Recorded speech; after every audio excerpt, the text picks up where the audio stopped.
Bonjour nos chers élèves. Notre séance sera consacrée à la correction des deux exercices. Le premier exercice porte sur la similitude, le deuxième porte sur la géométrie dans l'espace. Je me présente, Sami Lakhdher, professeur de mathématiques au lycée pilote Menza 8. Passons alors à l'exercice numéro 1. Exercice numéro 1, c'est la session principale, juin 2009. Compte tenu de l'exercice, similitude directe, similitude indirecte, symétrie orthogonale, composée d'une similitude directe et d'une symétrie orthogonale, forme complexe d'une similitude indirecte. Passons à l'exercice numéro 1.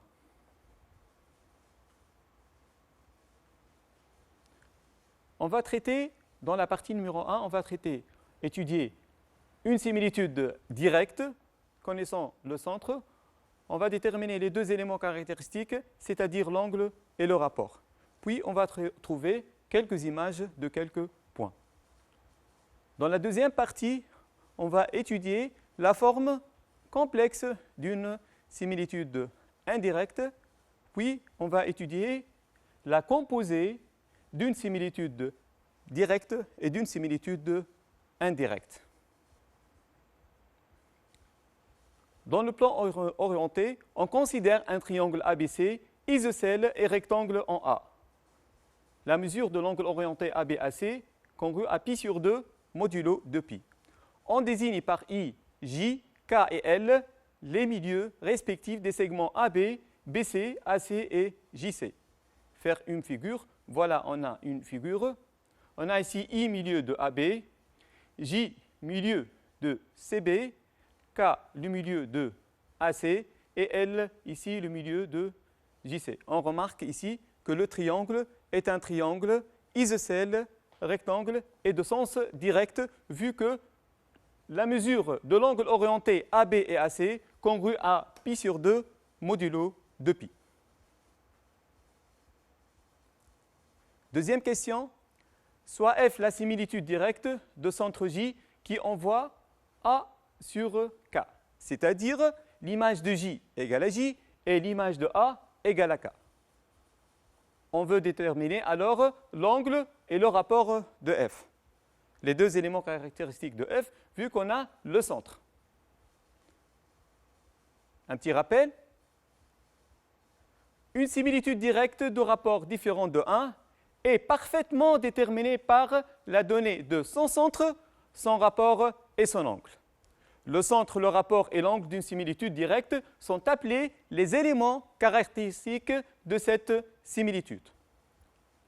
Une application F est une similitude directe de rapport différent de 1, de centre I et d'angle de mesure θ, si et seulement si, pour tout m distinct de I, d'image M' par F, c'est-à-dire F de M égale à M', on a IM' égale à IM, K fois IM, c'est-à-dire K égale à IM' sur IM, et la mesure de l'angle orienté IM égale à θ modulo de pi. Donc, ici, on a les trois éléments caractéristiques, le centre I, le rapport K et l'angle θ d'une similitude directe. Je veux alors déterminer l'angle et le rapport de F. On sait que F, c'est une similitude directe de centre J et qui envoie A sur K, c'est-à-dire l'image de J égale à J, c'est le seul point fixe, et l'image de A égale à K. Voilà la figure. Donc, je veux déterminer alors l'angle et le rapport. C'est-à-dire, je veux chercher l'angle JA, JK, voilà, JA, JK, c'est un angle, voilà, c'est l'angle JA, JK, et je veux chercher le rapport JK sur JA, JK sur JK. On remarque ici qu'on a IJKA, ce quadrilatère est un carré. On peut démontrer ça facilement. Si on démontre que IJKA est un carré, donc on peut déduire l'angle et le rapport de F. Donc, pour démontrer qu'on a un carré, c'est quoi un carré? Un carré, c'est un quadrilatère.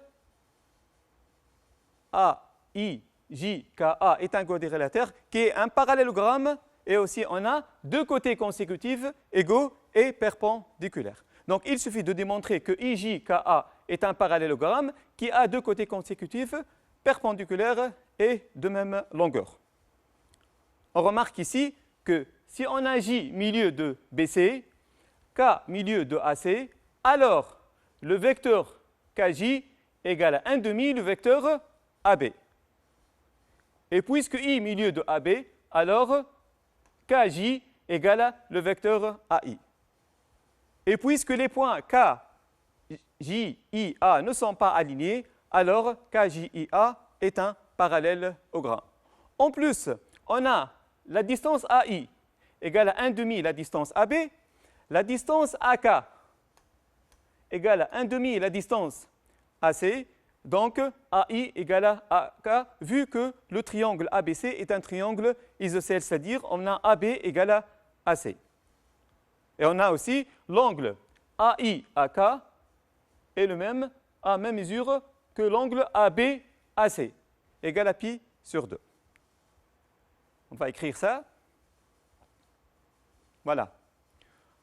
Je vais répéter ça. Dans le triangle ABC, on a K le milieu de AC, et J est le milieu de BC, et I le milieu de AC. Alors KJ égale à 1 demi AB égale à AI. Donc KJ égale à AI, et les points KJ, AI ne sont pas alignés. Donc le quadrilatère KJIA est un parallélogramme.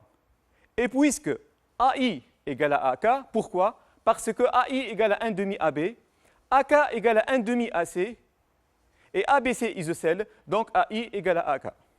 En plus de ça, la mesure de l'angle orienté AI-AK congrue à AB-AC. Pourquoi? Parce que AI et AB sont collinéaires et de même sens, c'est-à-dire déjà ici on a AI égale à 1 demi AB. Donc je peux remplacer un vecteur par un vecteur qui lui est collinéaire et de même sens. Or, on a AI égale à 1 demi AB, AK égale à 1 demi AC, donc la mesure de l'angle orienté AI-AK égale à la mesure de l'angle orienté AB-AC, et on sait que AB-AC égale à pi sur 2. Et voilà la conclusion alors, le vecteur KI égale à vecteur AI, la distance AI égale à AK, deux côtés consécutifs, et l'angle entre AI et AK est congru à pi sur 2 modulo de pi. Par suite, AIJK est un carré direct dont JA est une diagonale. Voilà la figure. Donc, JA est une diagonale du carré. Donc, je peux dire alors que l'angle JA-JK congru à moins pi sur 4, et voilà, c'est l'angle de la similitude directe. Pour le rapport, on sait que JK sur JA, donc ici on a un triangle isocèle rectangle en K, donc JK égale à, on sait que JK égale à 1 demi AB, JA égale à 1 demi BC.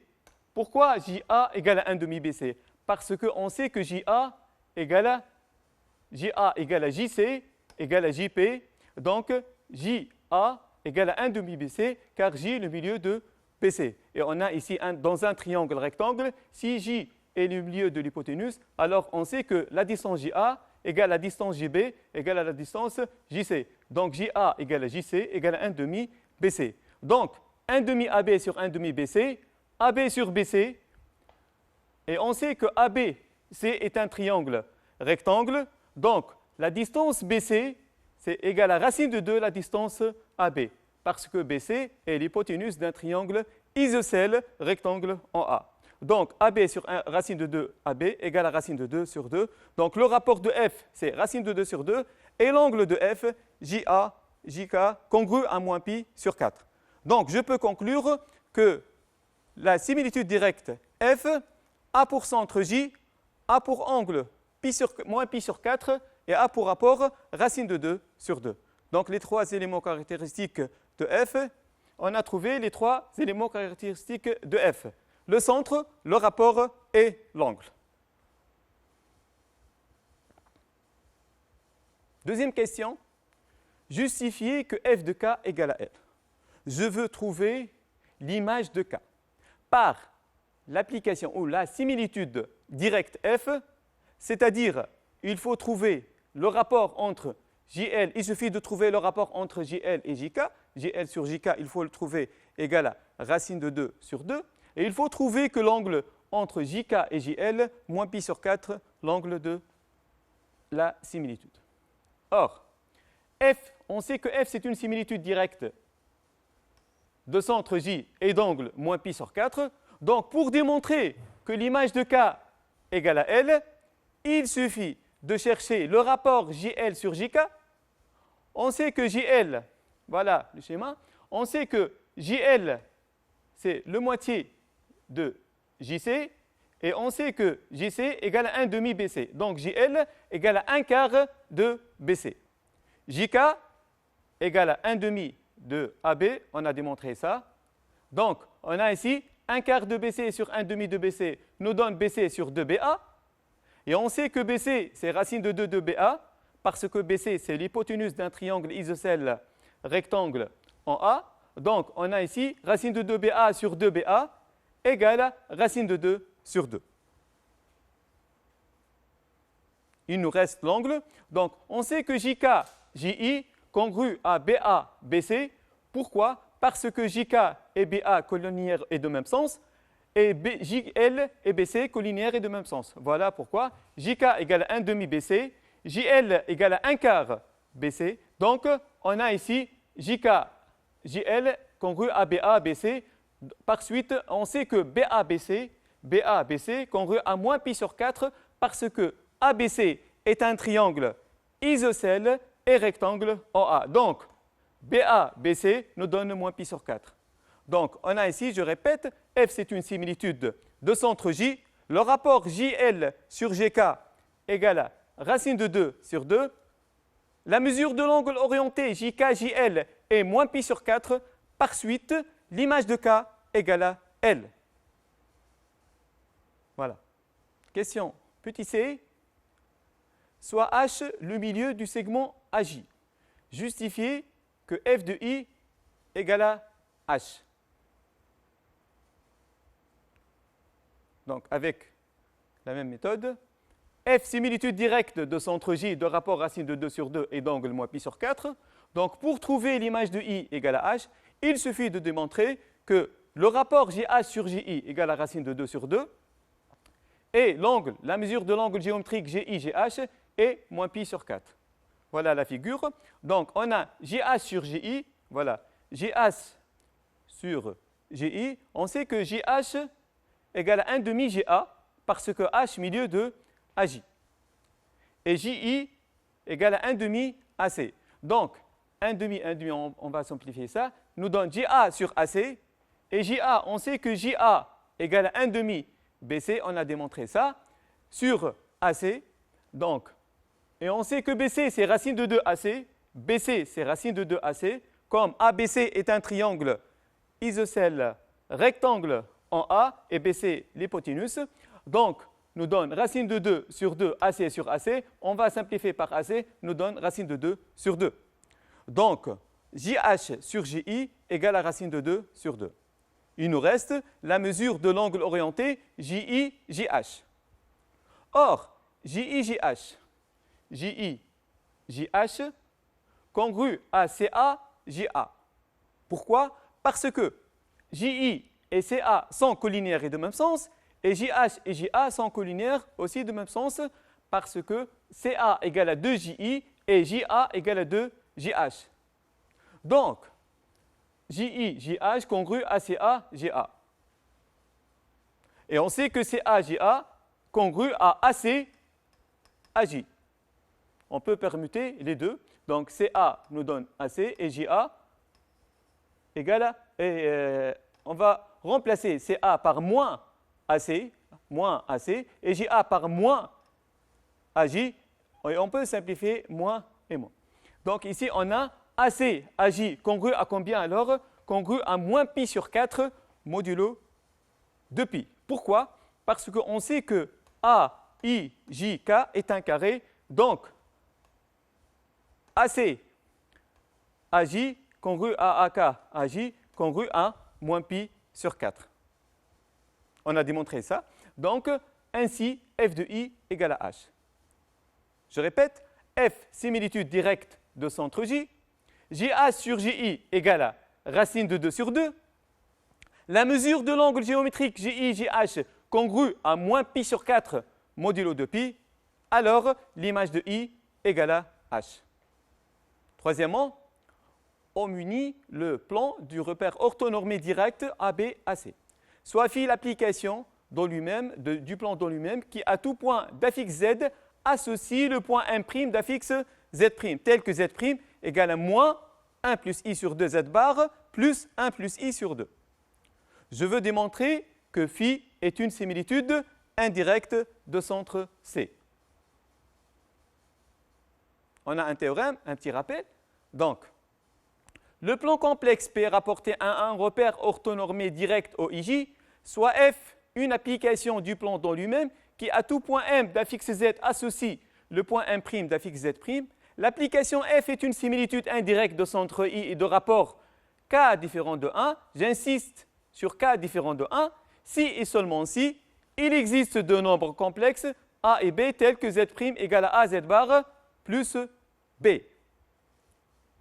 Dans ce cas, le rapport K égale à module de A et le centre égale à AB bar plus B sur 1 moins module de A au carré. Et s'il existe le centre, il existe d'une façon unique. Pourquoi? Parce que le rapport, on sait qu'une similitude de rapport différent de 1, toujours elle admet un seul point invariante qui est le centre de cette similitude.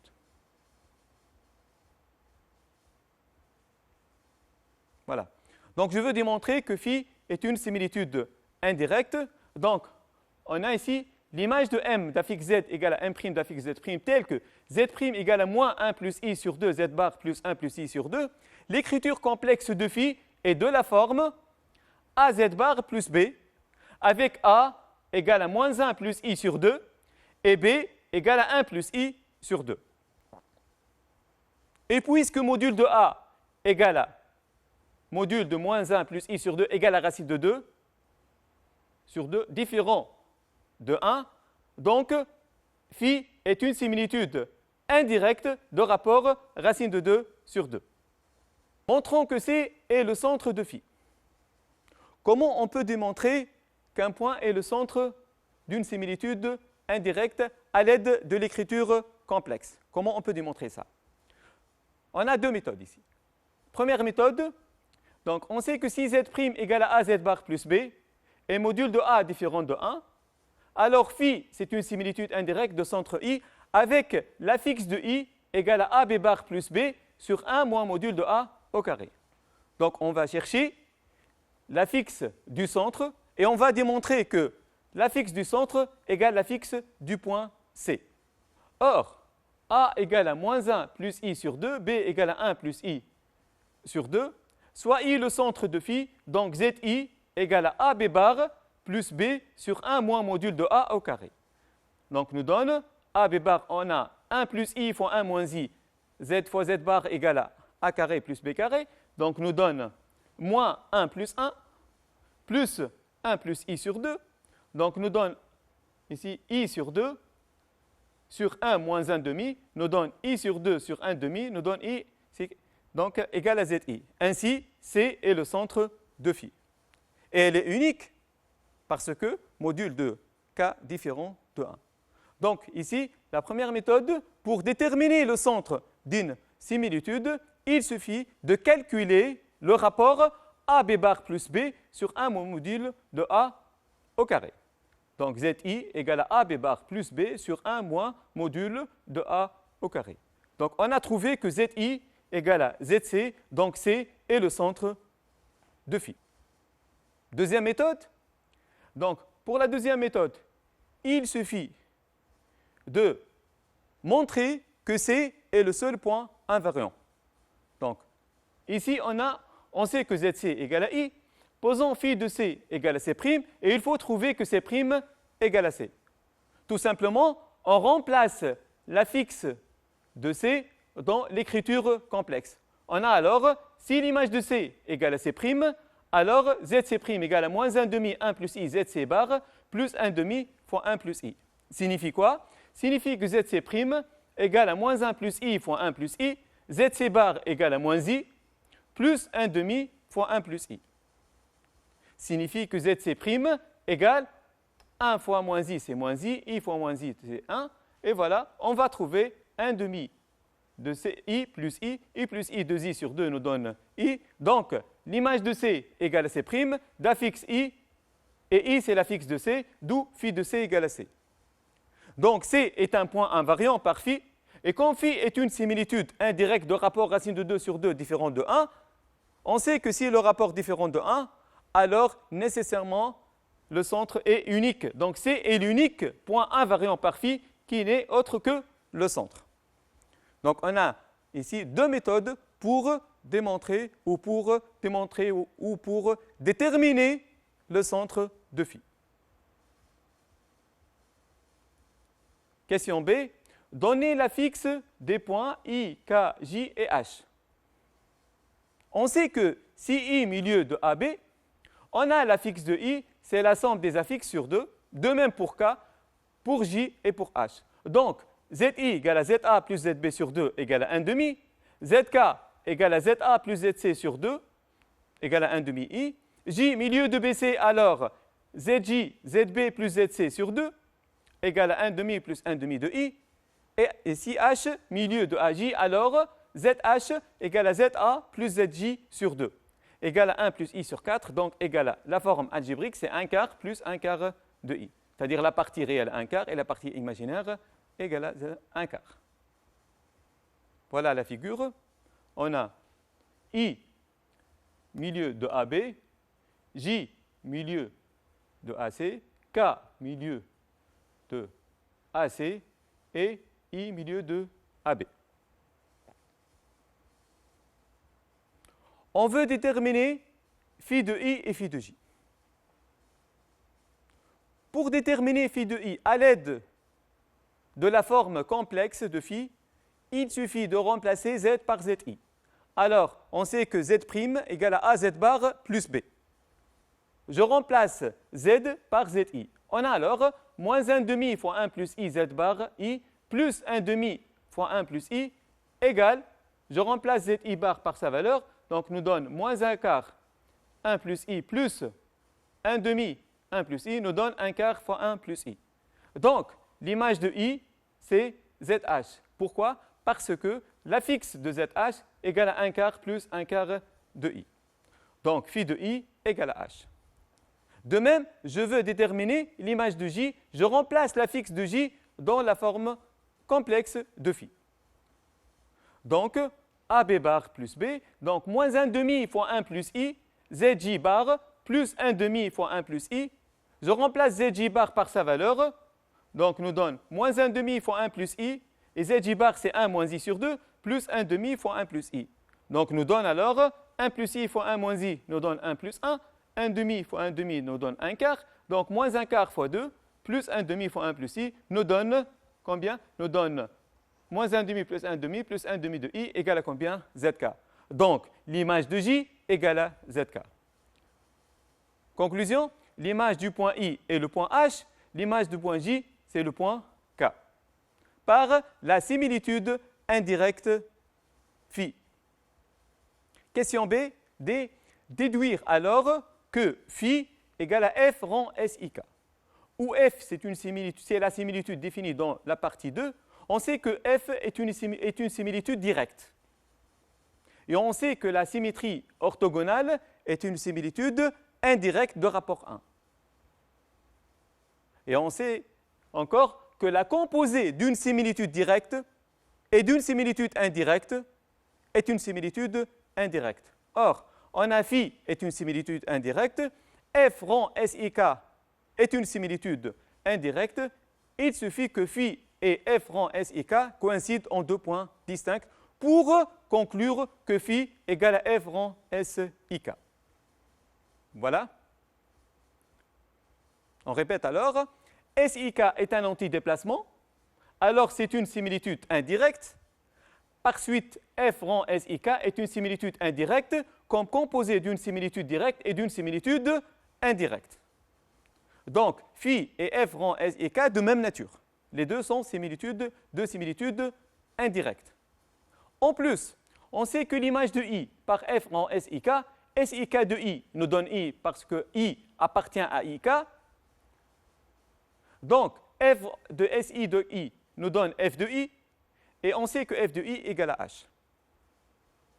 De même, f rang SI de J égale à f SI de K de J.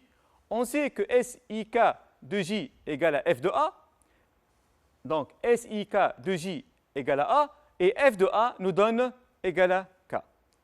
Donc, on a phi de I égale à f rang SIK de I égale à H, phi de J égale à f rang SIK de J égale à K, et I différent de J. Donc, les deux similitudes phi et f rang SIK sont deux similitudes indirectes qui coïncident en deux points distincts. Par suite, phi égale à f rang SIK. Phi et S rang SIK sont deux similitudes indirectes qui coïncident sur deux points distincts. Par suite, phi égale à f rang SIK.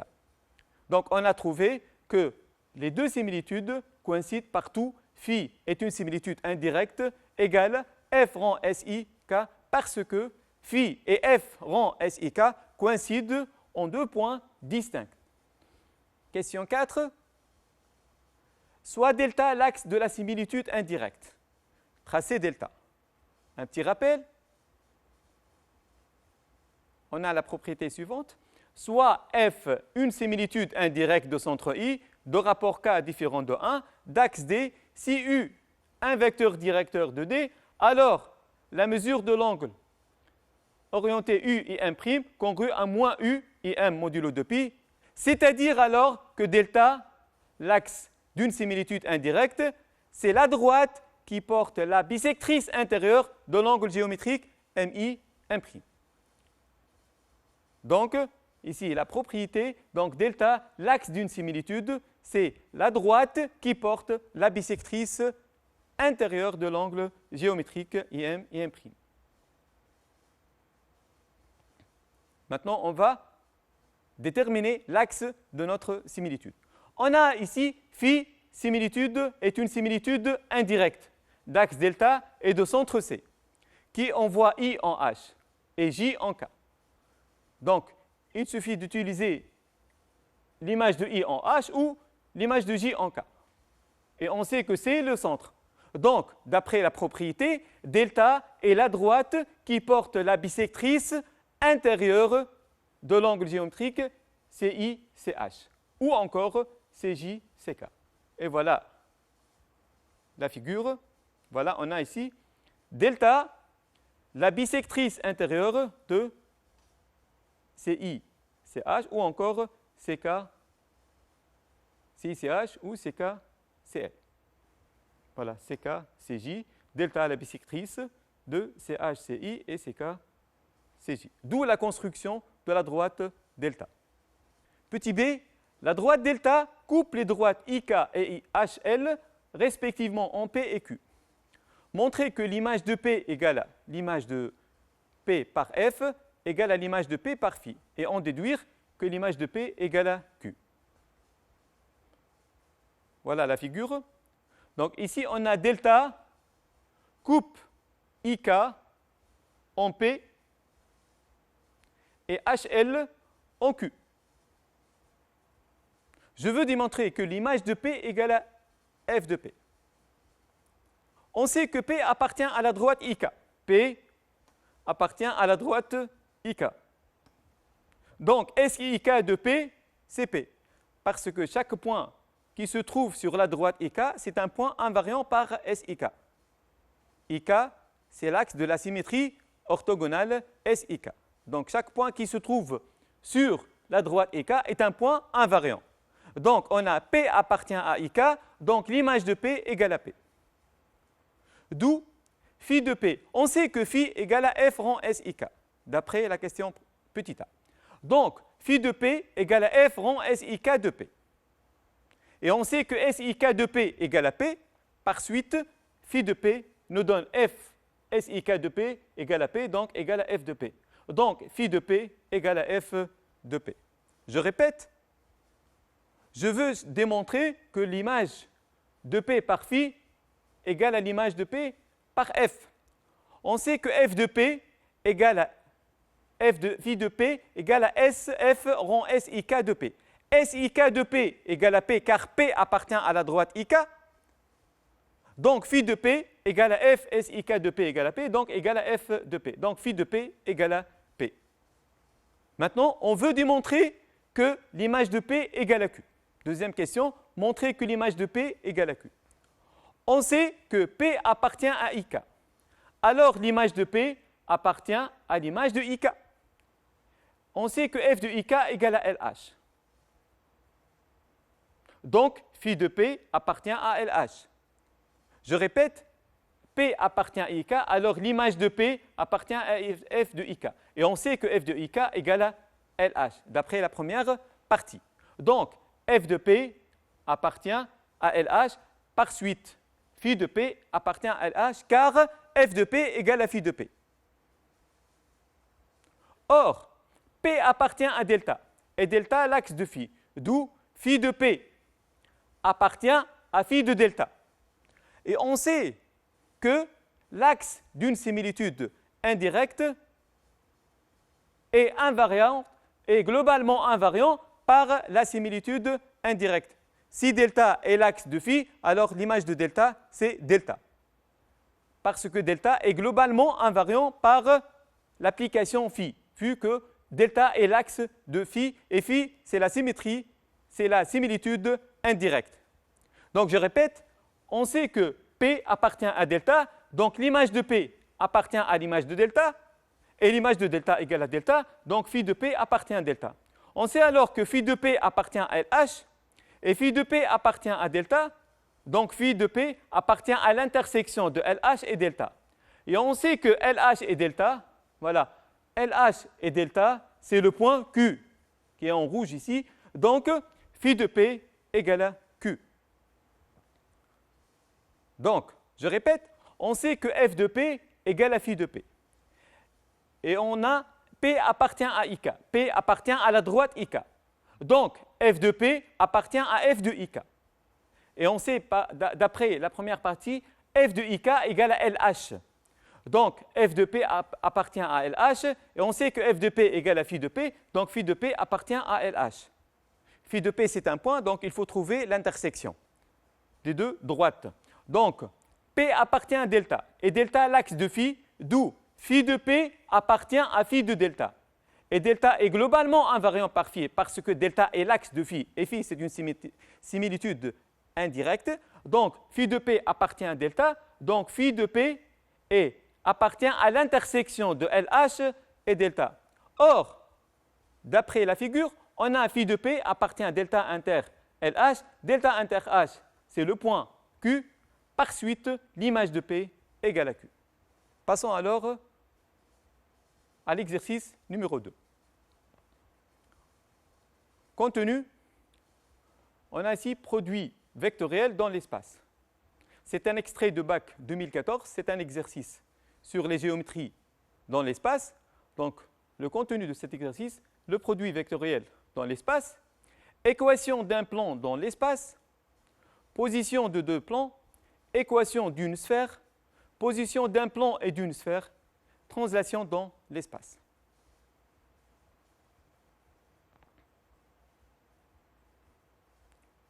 Voilà l'énoncé de l'exercice.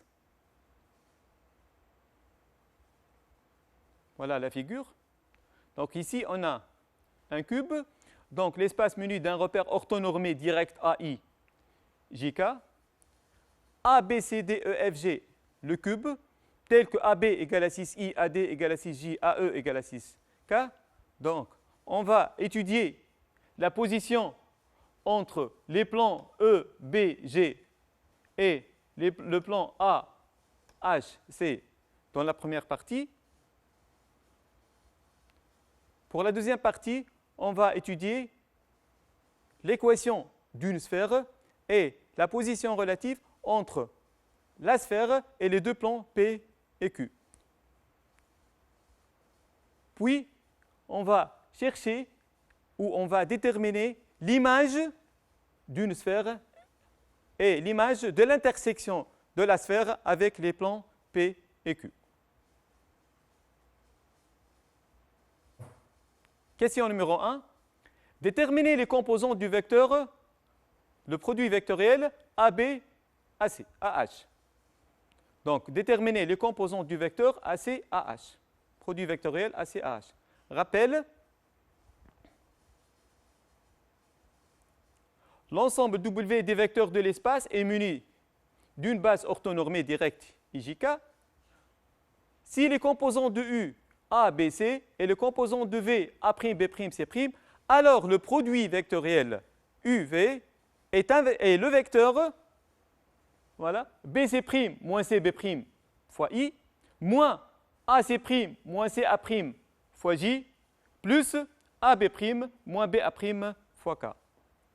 Donc les composantes du produit vectoriel UV sont BC' moins B'C, moins AC' moins A'C et AB' moins A'B.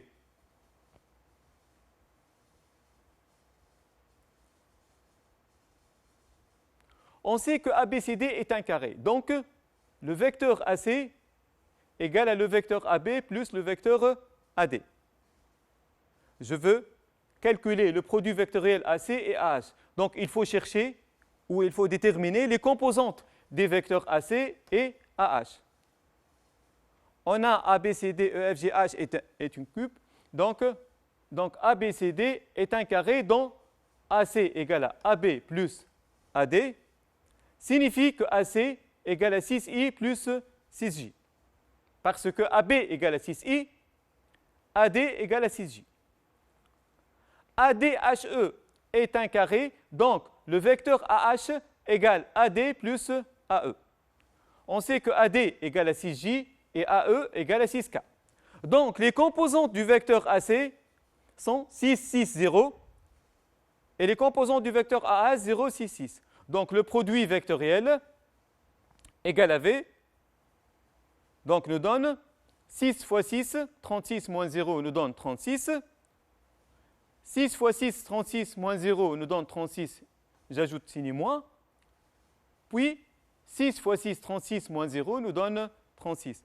Donc le produit vectoriel AC et AH, c'est le vecteur V de composantes 36, moins 36 et 36. Petit b, déduire une équation du plan P. Donc pour déterminer l'équation d'un plan, il suffit de trouver un vecteur normal et un point. Voilà. Donc l'équation cartésienne en général d'un plan est de la forme AX plus BY plus CZ plus D égale à 0, avec A, B, C sont les composantes d'un vecteur normal au plan P. On sait que le produit vectoriel de AC et H, c'est V. On sait que V orthogonal à AC, le produit vectoriel toujours orthogonal à AC. Le produit vectoriel de AC à H, c'est un vecteur orthogonal à AH. Et on sait que A, H et C sont non alignés, 3 points non alignés. Donc V est un vecteur normal au plan P, ACH. Je répète, le vecteur V orthogonal à AC, le vecteur V orthogonal à AH et AAC non aligné. Par suite, V est un vecteur normal au plan ACH. Donc le plan, donc les composantes de V, 36, moins 36, 36, sont A, B et C. Donc je remplace A par 36, B par moins 36 et C par 36. Donc le plan P a pour équation 36x moins 36y plus 36z plus D égale à 0. Pour trouver D, il suffit de remplacer un point du plan dans l'équation cartésienne de P. Puisque A a un point de P, donc je remplace les coordonnées de A, 0, 0, 0, dans le plan. Donc on va trouver que D égale à 0. Il en résulte que P a pour équation 36x moins 36y plus 36z égale à 0. Je simplifie, je divise par 36 à gauche et à droite. On va trouver que P a pour équation x moins y plus z égale à 0. Voilà donc l'équation d'un plan toujours est de la forme AX plus BY plus CZ plus D. On a ici A égale à 1, B égale à moins 1, C égale à 1 et D égale à 0. Donc l'équation du plan P est X moins Y plus Z égale à 0. Donc le plan P, c'est un plan qui a pour vecteur normal 1, moins 1, 1. Et chaque vecteur collinéaire au vecteur n, 1, moins 1, 1 est un vecteur normal. Donc un plan possède une infinité des vecteurs normaux. Maintenant, je veux démontrer que P et Q sont parallèles et donner une équation du plan Q. Comment on peut démontrer que deux plans sont parallèles? On a deux méthodes. Première méthode. Deux plans sont parallèles si et seulement si tout vecteur normal de l'un est un vecteur normal de l'autre. Voilà la figure. On a deux plans parallèles si tout vecteur normal de l'un est un vecteur normal de l'autre.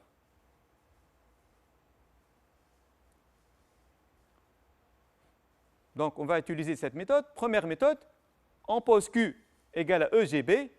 Donc, le vecteur normal de EGB, on note GE, un vecteur, un parmi les vecteurs normaux. On note ça, GE vectoriel GB est un vecteur normal de Q. Un parmi les vecteurs normaux de P, AC vectoriel AH est un vecteur normal de P. Or, GE vectoriel GB égale CA, voilà la figure. Donc, je peux remplacer GE par CA, GE, je peux remplacer par GA, le vecteur GE égale le vecteur CA, et je peux remplacer GB par HA. Donc, GE vectoriel GB égale à CA vectoriel HA. Je peux remplacer CA par AC. En même temps, il faut remplacer HA par AH. On a trouvé alors que le produit vectoriel GE, GH égale produit vectoriel AC, AH. Donc, les deux plans P et Q ont des vecteurs normaux collinéaires où ici, on a trouvé que le vecteur normal de Q est le même que le vecteur normal de P. Par suite, les plans P et Q sont deux plans parallèles. Je répète, pour démontrer que deux plans sont parallèles, il suffit de démontrer qu'un vecteur normal AP est un vecteur normal AQ, où les deux vecteurs normaux sont collinéaires. Deuxième méthode, voilà, D1 et D2 sont deux droites séquentes du plan P, parallèles à deux droites séquentes du plan P'. Donc il suffit de trouver deux droites séquentes dans le plan P, parallèles à deux droites séquentes dans le plan P' pour démontrer ou pour dire que les deux plans sont parallèles. On sait que EG est parallèle à AC et EB parallèle à CH. EG inclus dans le plan Q, EB inclus dans le plan Q et AC et ECH inclus dans le plan P. Et on a EG et EB sont deux droites séquentes et AC et CH sont deux droites séquentes. Donc on a trouvé deux droites parallèles, 2 à 2, séquentes, deux droites séquentes dans le plan P, parallèles à deux droites séquentes dans le plan Q, par suite P parallèle à Q. Et voilà la deuxième méthode. Maintenant, on veut déterminer l'équation, deuxième partie du question. Donc on veut chercher ou on veut déterminer l'équation du plan Q. On sait que P et Q sont deux plans parallèles. Donc tout vecteur normal AP est un vecteur normal AQ. On peut utiliser le vecteur normal de P pour dire que c'est un vecteur normal AQ. On a alors P parallèle à Q et P a pour équation x moins y plus z égale à 0. Alors n, les composantes de n, 1 moins 1, 1, est un vecteur normal de P, est un vecteur normal aussi de Q. Donc Q a pour équation x moins y plus z plus d' égale à 0. Et on sait pour déterminer d', il suffit de trouver un point. On sait que le point B, voilà, le point B appartient à Q. Et les coordonnées de B, 6, 0, 0 appartient à Q. Donc on remplace le point B, les coordonnées du point B dans le plan Q, on va trouver que D' égale à moins 6. Donc, le plan Q a pour équation x moins y plus z moins 6 égale à 0. On remarque que P a pour équation x moins y plus z égale à 0 et Q a pour équation x moins y plus z moins 6 égale à 0. Donc, ici, les coefficients, donc P et Q ont même coefficient. A égale à 1, B égale à moins 1, C égale à 1 et D ici 0 et ici c'est moins 6. Donc, pour trouver l'équation cartésienne de Q parallèle à P, il suffit de dire que P et Q ont même vecteur normal et de trouver un point du plan Q pour chercher quatrième coefficient D. Donc ici, on a trouvé que, ou on a prouvé que P et Q sont deux plans parallèles et on a trouvé que l'équation de Q est x moins y plus z moins 6 égale à 0. Question 2. Soit est-ce la sphère d'équation x carré plus y carré plus z carré moins 2x plus 2y moins 2z égale à 0. Déterminez le rayon de S et les coordonnées de son centre. Un petit rappel. Soit I un point de l'espace et R un réel strictement positif. On appelle sphère de centre I et de rayon R l'ensemble des points M de l'espace tels que la distance IM égale à R. Et on note S, IR, indice IR. C'est-à-dire I, c'est le centre et R, c'est le rayon. Donc c'est quoi une sphère? Et l'ensemble des points de l'espace tels que IM égale à R. Avec I et le centre et M et R et le rayon. Et R, c'est un réel strictement positif. Soit est-ce la sphère de centre I, ABC et de rayon R? On sait que M appartient à S si seulement si IM égale à R. Je remplace la distance IM par l'expression, donc la distance, on a racine de x moins a au carré plus y moins b au carré plus z moins c au carré égale à R. Donc x moins a au carré plus y moins b au carré plus z moins c au carré égale à R au carré. Et voilà l'équation réduite d'une sphère. Donc l'équation réduite d'une sphère nous donne le centre de coordonnées A, B, C et de rayon R. Donc l'équation d'une sphère x moins a au carré plus y moins b au carré plus z moins c au carré nous donne R au carré. Un petit rappel sur les sphères. Pour déterminer l'équation ou le centre de S et le rayon de S, il suffit d'utiliser la formule suivante. Donc x carré plus ax nous donne x plus a sur 2 au carré moins a sur 2 au carré, c'est la forme canonique, ou si on a un signe moins, de même, x carré moins ax nous donne x moins a sur 2 au carré moins a sur 2 au carré. On va utiliser la formule suivante. Donc x carré plus y carré plus z carré moins 2x plus 2y moins 2z égale à 0, c'est l'équation cartésienne de la sphère. Il faut l'écrire sous forme réduite pour déterminer le centre et le rayon. Donc, signifie x carré moins 2x, voilà, plus y carré plus 2y, plus z carré moins 2z nous donne 0. X carré moins 2x, voilà, on va remplacer a par 2. X carré moins 2x nous donne x moins 2 sur 2 au carré moins 2 sur 2 au carré, nous donne x moins 1 au carré moins 1 au carré égale à 1. Plus y plus 1 au carré, moins 1 au carré, c'est moins 1, voilà. Plus z moins 1 au carré, moins 1 au carré, c'est égal à 1. Donc, nous donne combien? Nous donne 0. Signifie x moins 1 au carré, plus y plus 1 au carré, plus z moins 1 au carré égale à 3. C'est l'équation réduite de la sphère qui nous donne le centre et le rayon de la sphère. Donc, S est une sphère de centre I, de coordonnées 1, moins 1, 0, et de rayon R égale à racine de 3. Donc, d'après l'équation cartésienne, je peux déduire l'équation réduite pour déterminer le centre et le rayon de la sphère. Donc, la sphère S a pour centre le point I de coordonnées 1, moins 1, 2 et de rayon R égale à racine de 3. Soit J le projeté orthogonal de A sur le plan Q, montrez que AJ est un diamètre de S.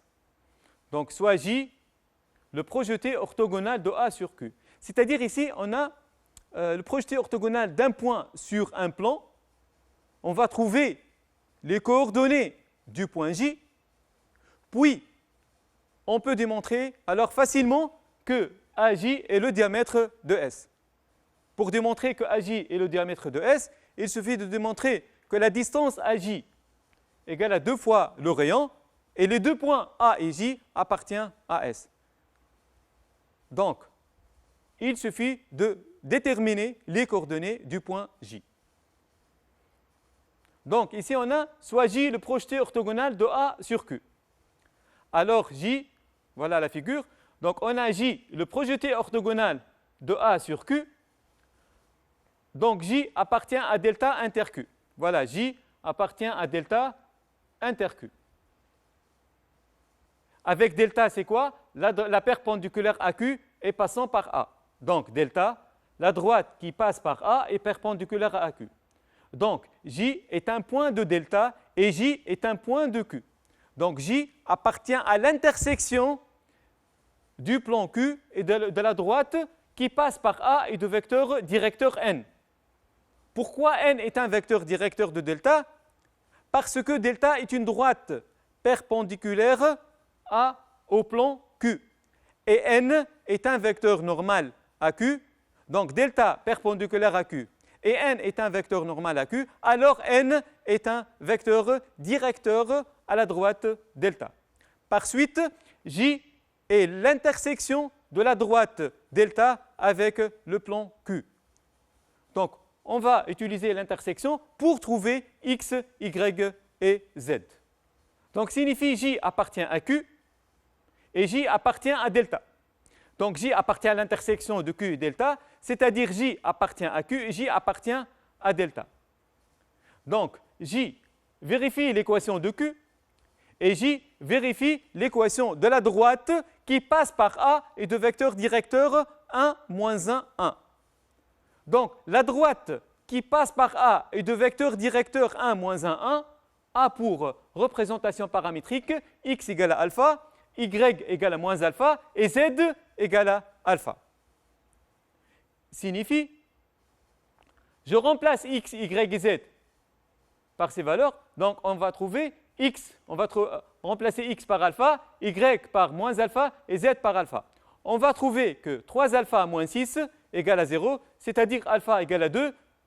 Donc je remplace dans x, nous donne x égale à 2, y égale à moins 2 et z égale à 2.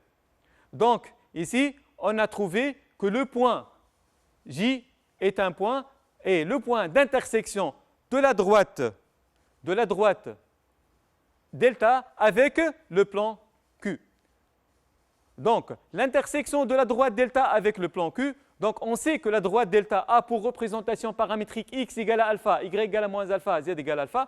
Pourquoi? Parce que cette droite passe par A c'est l'origine du repère, 0, 0, 0, et de vecteur directeur 1, moins 1, 1, donc 1 fois alpha, moins 1 fois alpha, alpha, et je remplace x par alpha, y par moins alpha, et z par alpha. On va trouver que alpha égale à 2, donc l'intersection entre delta et le plan Q, c'est le point J de coordonnées 2, moins 2, 2. Et J, c'est le projeté orthogonal de A sur le plan Q. Montrons que AJ est un diamètre de S. Donc, pour montrer que le segment AJ est un diamètre de S, il suffit de démontrer que la distance AJ égale à 2 fois R, le rayon, avec R, le rayon de la sphère, et il suffit de montrer que A appartient à S et J appartient à S. Pour démontrer que A appartient à S, je remplace les coordonnées de A dans l'équation réduite ou cartésienne, c'est la même chose, de la sphère S. On va trouver que voilà, 0 moins 3 au carré, plus 0 plus 1 au carré, plus 0 moins 1 au carré égale à 3. Donc, A appartient à S. De même, J appartient à S. Je remplace les coordonnées dans l'équation.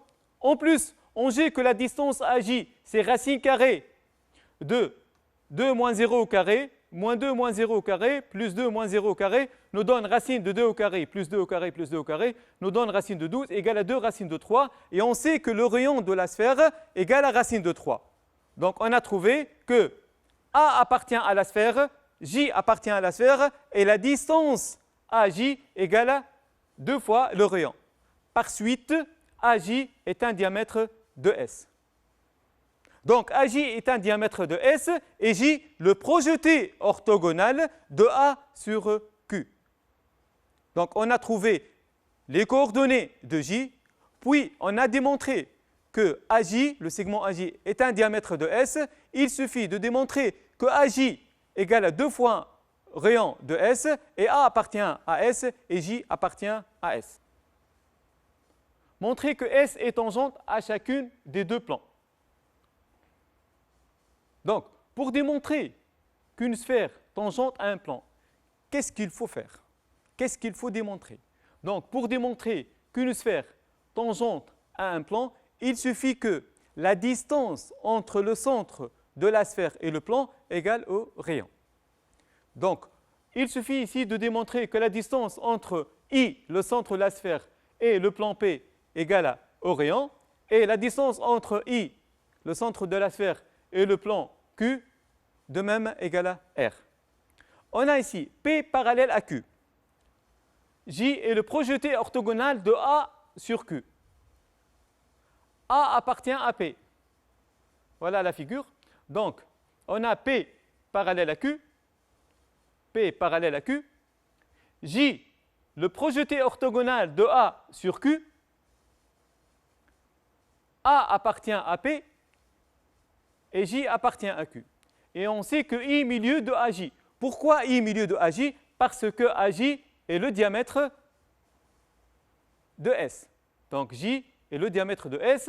Donc on a ici I le milieu du segment AJ, car AJ est le diamètre de S. Donc A et J sont les projetés orthogonales de I, respectivement sur P et Q. Donc A projeté orthogonal de I, J projeté orthogonal de I sur Q. Et on sait que la distance entre un point et un plan est la distance entre ce point et ce projeté orthogonal et son projeté orthogonal sur ce plan. Donc je répète, la distance entre un point et un plan est la distance entre ce point et son projeté orthogonal sur ce plan. Or, on a J, le projeté orthogonal de I, on a prouvé que A, le projeté orthogonal de I, donc la distance IA, et on sait que la distance IA égale à R, donc la distance entre I et A, c'est la distance entre I et le plan P. Par suite, le plan P tangente à S. De même, la distance entre I et J égale la distance égale à R parce que J, c'est le projeté orthogonal de I sur le plan Q. Par suite, la distance IP égale à IA égale à R et la distance IQ égale à IJ égale à R, d'où S tangente à la fois à P et à Q. Donc on a trouvé que la sphère S est tangente aux deux plans P et Q. Pourquoi? Parce que la distance entre le centre et les deux plans égale à R. Donc le centre I, la distance entre le centre I et le plan Q égale à R, la distance entre le centre I et le plan Q égale à R, donc le plan P tangente à S en A et le plan Q tangente à S en J. Voilà, d'où S tangente à P et Q. Soit la translation du vecteur U 2i plus 4j plus 2k. C'est-à-dire les composantes de U sont 2, 4 et 2. Soit A' et J', les images respectives de A et J par T, c'est-à-dire T de A égale à A', T de J égale à J'. Déterminer les coordonnées de A' et J'. Un petit rappel. Donc, l'expression analytique d'une translation dans le cas général, voilà, l'espace est muni d'un repère orthonormé OIJK, et si U de composante ABC, un vecteur de l'espace, et on a M et M' deux points, on dit que l'image de M égale à M' par la translation de vecteur U signifie X', c'est-à-dire l'abscisse de l'image égale l'abscisse de M plus A, Y' égale à Y plus B, Z' égale à Z plus C, avec ABC sont les composantes du vecteur U.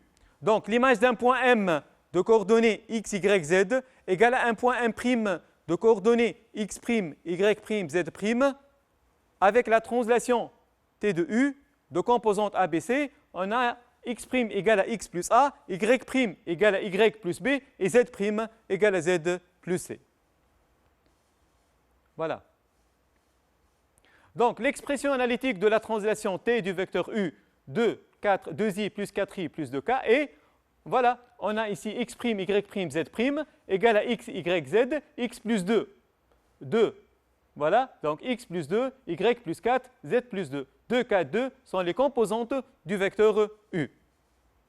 Donc, l'image de A égale à A', avec A de coordonnées 0, 0, 0, nous donne le point A' de coordonnées XA' nous donne XA plus 2, YA', YA plus 2, ZA' égale à ZA plus 2. Je remplace XA, YA, ZA par ces valeurs. 0, 0, 0 nous donne XA' égale à 2, YA' égale à 4 et ZA' égale à 2. Donc, l'image de A par la translation de vecteur U est le point A' de coordonnées 2, 4, 2.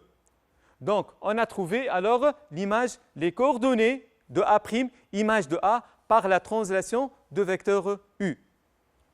De même, on va trouver l'image du point J par la translation du vecteur U. On sait que l'image de U, de J, par la translation du vecteur U égale à J', nous donne XJ' c'est égal à XJ plus 2, YJ' égale à YJ plus 2, ZJ' égale à ZJ plus 2. Je remplace XJ, YJ, ZJ par les valeurs, donc on va trouver que XJ' égale à 4, 2 plus 2 nous donne 4, 4 moins 2 nous donne 2, et 2 plus 2 nous donne 4. Donc, l'image de J égale à J' de coordonnées 4, 2, 4. Donc, on a trouvé l'image de A par la translation de vecteur U, et on a trouvé l'image de J par la translation du vecteur U, à l'aide de l'expression analytique de T de U. Donc, je répète, l'image de A égale à A', l'image de J égale à J'. A' a pour coordonnées 2, 4, 2, et J' a pour coordonnées 4, 2 et 4. Déterminer S', l'image de S par T. Donc, je veux déterminer l'image d'une sphère. On sait que l'image d'une sphère par une translation est une sphère de même rayon et de centre, l'image du centre de la sphère S. Donc l'image d'une sphère est une sphère de même rayon. Un petit rappel, donc voilà. Donc un petit rappel sur les images. Donc l'image d'une droite par une translation de l'espace est une droite qui lui est parallèle. Donc toujours l'image d'une droite, c'est une droite qui lui est parallèle. L'image d'un plan par une translation de l'espace est un plan qui lui est parallèle. Donc on peut trouver que l'image de delta nous donne delta' parallèle à delta, mais si le vecteur de translation est un vecteur directeur à delta, alors l'image de delta c'est elle-même, l'image de delta égale à delta, si U directeur à delta. De même, si U est un vecteur du plan, alors l'image de P reste P. Mais en général, l'image d'un plan par une translation est un plan qui lui est parallèle. Si le vecteur est un vecteur du plan, alors l'image de P reste P. L'image d'une sphère par une translation de l'espace est une sphère de même rayon et de centre, l'image de centre. Donc l'image d'une sphère S par une translation dans le cas général est une sphère de même rayon et de centre, l'image du centre. Donc ici, pour trouver l'image de S, il suffit de trouver l'image du centre de S. Égard de le même rayon, c'est racine de 3. On va trouver l'image d'une sphère avec deux méthodes ici. Donc l'image de S de centre I de rayon racine de 3, c'est la sphère S', sphère de centre TU de I, car l'image d'une sphère est une sphère de centre, l'image du centre, et de même rayon racine de 3. Il suffit de remplacer les coordonnées de I dans l'expression analytique de TU. On va trouver que xi' égale à xi plus 2 égale à 3, yi' égale à yi plus 4 nous donne 3, et zi' égale à zi plus 2 nous donne 3 encore. Donc, l'image de la sphère de centre I nous donne la sphère S' de centre I', image de I de coordonnées 3, 3, 3 et de rayon racine de 3.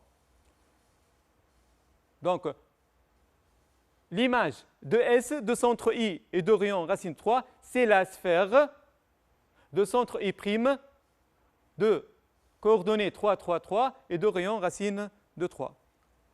On peut utiliser une autre méthode. Deuxième méthode, on sait que dans cet exercice que la sphère de diamètre AJ. Donc l'image de la sphère de diamètre AJ est une sphère de diamètre, l'image de AJ.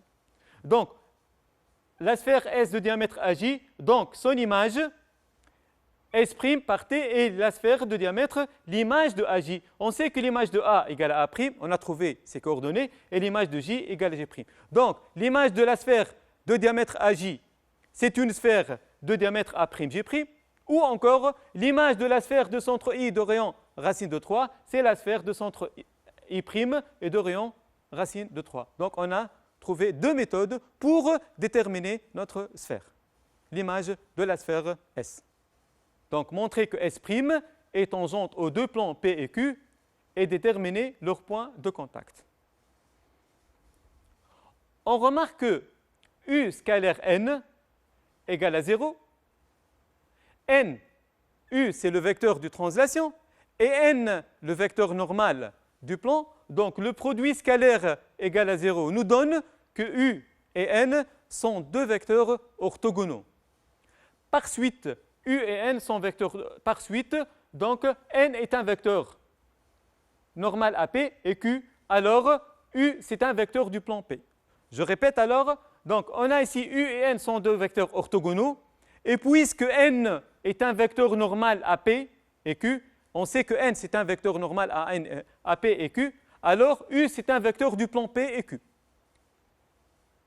Donc, U est un vecteur du plan P et Q, c'est-à-dire l'image de P nous donne P et l'image de Q égale à Q. Pourquoi U est un vecteur de P et Q? Parce que U orthogonal à N.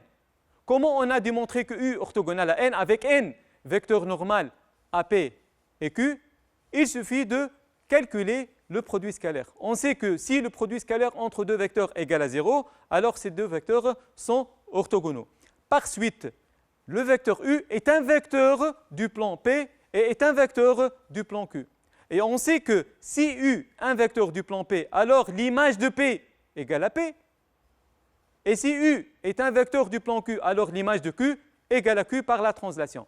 Donc, on a ici T de P égale à P, T de Q égale à Q. On sait que la translation conserve le contact. Alors, qu'est-ce qu'on a trouvé? S tangente à P en A. On sait que S est tangente à P en A. Alors, T de S est tangente à T de P en T de A. Parce que la translation conserve le contact. Donc, si S tangente à P en A, on a trouvé ça dans la question 2.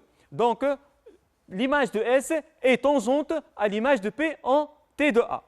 Par suite, on sait que T de S égale à S', et on sait que l'image de P égale à P, donc S' tangente à P en A', parce que l'image de A égale à A'. Je répète, S tangente à P en A. On a prouvé ça. Et on sait que la translation conserve le contact. Donc, l'image de S est tangente à T de P en T de A. T de A, c'est-à-dire l'image de A. Donc, l'image de S est tangente à l'image de P en l'image de A. L'image de S égale à S', l'image de P égale à P, parce que U est un vecteur du plan P, donc l'image de P égale à P, et l'image de A égale à A'. Donc, S' est tangente à P en A'. De même, on démontre que S' tangente à Q. On sait que S est tangente à Q en J. Donc, l'image de S est tangente à l'image de Q en T de J, parce que la translation conserve le contact. Et on sait que l'image de S égale à S', et on a prouvé que l'image de Q égale à Q, car le vecteur de translation est un vecteur de Q, donc S' est tangente à Q en T de J égale à J'.